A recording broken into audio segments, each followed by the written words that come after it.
So, ito yung video ni Motolong Riders kung saan pinapakita niya yung issue ng kanyang Rusi Flash after daw 1 year. So, kaya nangyari dito guys? So, sa video na ito, pinapakita niya na namamatay yung motor niya after niyang i-rev. Sabay-sabay nating panoorin at explain kung talaga bang issue ito o hindi. Para ito na yata yung sinasabi nilang Rusi 1 year lang. Nag-start siya, oh. Mamatay.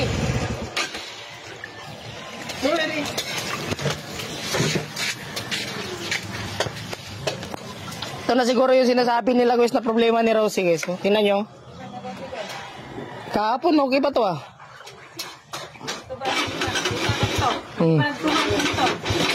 Ayaw na. Ayan, lumandar siya.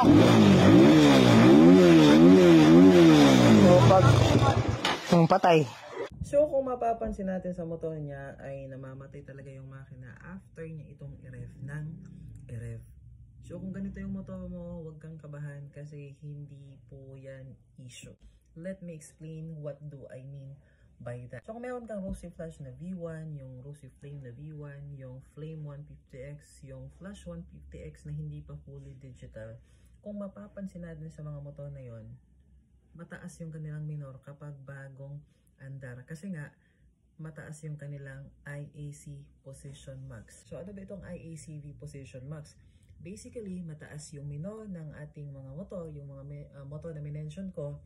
It is because para hindi mahirapan yung makina during cold start. Yun nga lang, mataas yung minor niya kapag bagong start pa lang. Pero the thing is, bumababa naman siya after couple of seconds. That's why hintayin nyo munang bumaba yung minor, maging stable yung minor bago nyo i-rev ng i-rev. Kasi nga, kapag ni-rev nyo ng ni-rev yun, ay mamamatay talaga kasi mataas yung steps ng IACV.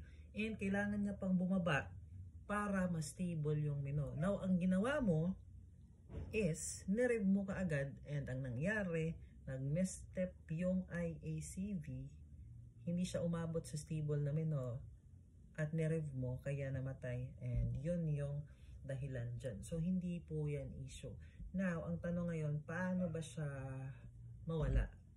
So para mawala yan, dapat ipa-remap nyo and dapat ipa-change nyo yung parameter sa ating IACV kasi meron niyang IACV seat which is 255 steps. Ibig sabihin yun yung fully stretch ng pintle point position, parang karayom ng ating IACV. Ito yung ibig sabihin ko about IACV, and makinig kayo ng mabuti kasi tutorial na rin to para hindi kayo mahirapan sa mga pinagsasabi ko dito. So itong IACV natin ay responsible siya sa ating idle para smooth yung ating idle during cold start or sana pa mang engine operation ng ating motor. So meron ditong IACV park position which is 130. Pintle seat, ito yung stretch na maximum niyang maaabot. And itong IACV position max. Kung mapapansin nyo, naka-green na yan kasi iniba ko na o binago ko na yung parameters. Pero don't worry because I will show you the stock setting or the factory setting. So, i-uncheck mo na, naka-uncheck pala. Ito yan, 180. Ibig sabihin ng 180, 180 steps ng ating IACV. That's why during cold start or each and every start, mataas yung RPM kasi mataas yung kanyang steps ng IACV. Pero bumababa yan ng 70 to 90 steps. And during the time, stable na yung RPM. That's the time na pwede nyo nang i-rev at hindi na siya mamamatay kasi stable na yung RPM. Hindi na maghahanti yung steps ng ating IACV.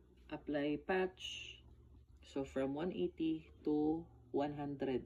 So ibig sabihin, during cold start, hindi na mataas yung minor ko kasi nga hindi na mataas yung steps ng ating IACV. From 180, ginawa kong 100. So that's why kapag nirev ko ng nirev, kahit bagong andar pa lang, ay hindi na magmi-misstep yung IACV kasi malapit na lang siya sa stable RPM. Hindi kagaya dati na nasa 180. So kailangan niyang mag-step back ng mataas para maabot niya yung stable. That's why namamatay. Pero ngayon, since binago ko na yung ating parameters, from 180 to 100, so hindi na siya malayo sa stable RPM kasi yung stable RPM nasa mga 70, 80 or 90 lang. So, hindi na siya mag-hunt. So, ipapakita ko sa inyo na totoo yung sinabi ko. So, tara, let's go. Puntahan natin yung ating motor. Hanapin lang natin yung susi.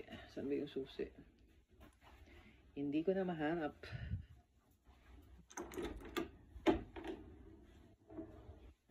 Ay, eto. Ayan. So, let's see. Ipapakita ko sa inyo kung hindi ba talaga mamamatay yung ating motor. So, try natin.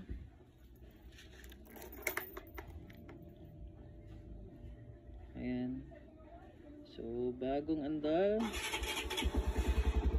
So, as you can see,